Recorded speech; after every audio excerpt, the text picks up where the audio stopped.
حضرت سیدنا عبداللہ بن عمر رضی اللہ تعالیٰ عنہ فرماتے ہیں کہ رسول اللہ صلی اللہ تعالیٰ علیہ وسلم نے ارشاد فرمایا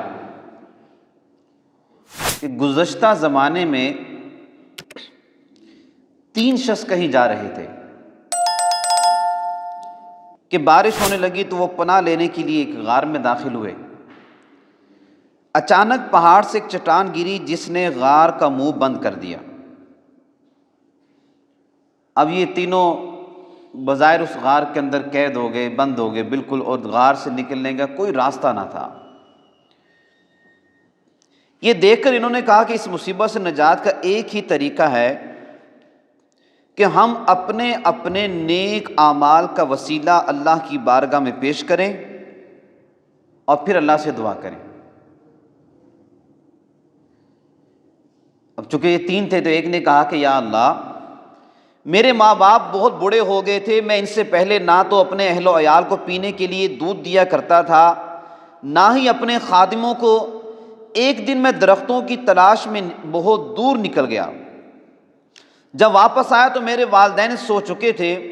میں دودھ لے کر ان کے پاس آیا تو انہیں سویا ہوا پایا۔ میں نے نہ تو انہیں جگانا مناسب سمجھا اور نہ ہی ان سے پہلے اپنے اہل و عیال کو دینا پسند سمجھا، بلکہ میں دودھ کا پیالہ لیے اپنے والدین کے پاس کھڑا رہا، یہاں تک کہ ساری رات گزر گئی۔ جب صبح ہوئی تو میں نے انہیں دودھ پیش کیا۔ یا اللہ، اگر میں نے یہ عمل صرف تیری رضا کے لیے کیا ہے تو ہمیں اس مصیبت سے نجات عطا فرما۔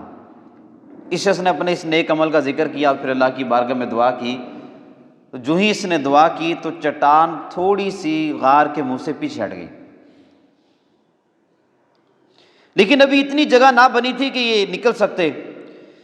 پھر دوسرے نے کہا کہ یا اللہ، مجھے میرے چچا کی بیٹی لوگوں میں سب سے زیادہ محبوب تھی، میں نے اس سے برائی کا ارادہ کیا، اس نے انکار کر دیا۔ پھر وہ قحط میں مبتلا ہوئی، میرے پاس آئی تو میں نے اس شرط پر اسے 100 دینار دیے کہ وہ میری خواہش پوری کرے۔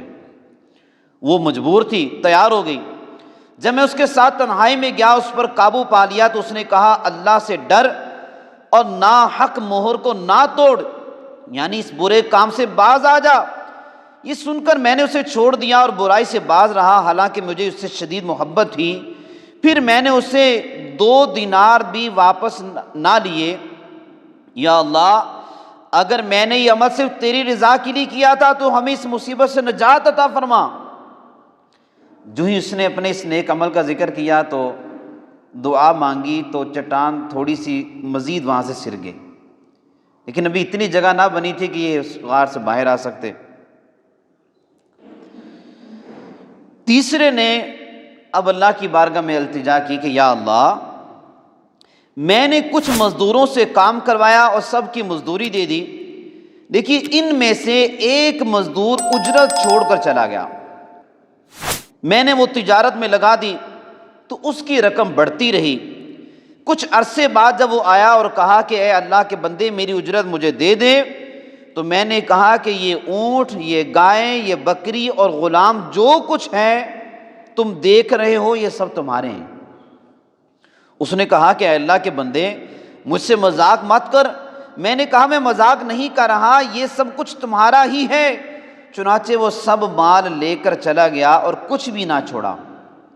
یا اللہ، اگر میرا یہ عمل تیری رضا کے لیے تھا تو ہمیں اس مصیبت سے نجات عطا فرما۔ بس جب اس تیسرے نے دعا مانگی تو چٹان غار کے منہ سے پیچھے ہٹ گئی اور تینوں وہاں سے باہر نکلنے میں کامیاب ہو گئے۔ علامہ ابن بطار رحمۃ اللہ علیہ اس حدیث پاک کے تحت فرماتے ہیں، یہ حدیث پاک ہے، اس کے تحت فرماتے ہیں کہ جو شخص سچی نیت سے اپنے ان اعمال کا وسیلہ سے دعا مانگے جو اس نے خاص اللہ کی رضا کے لیے کیے تھے، تو امید ہے کہ اس کی دعا قبول کر لی جائے گی۔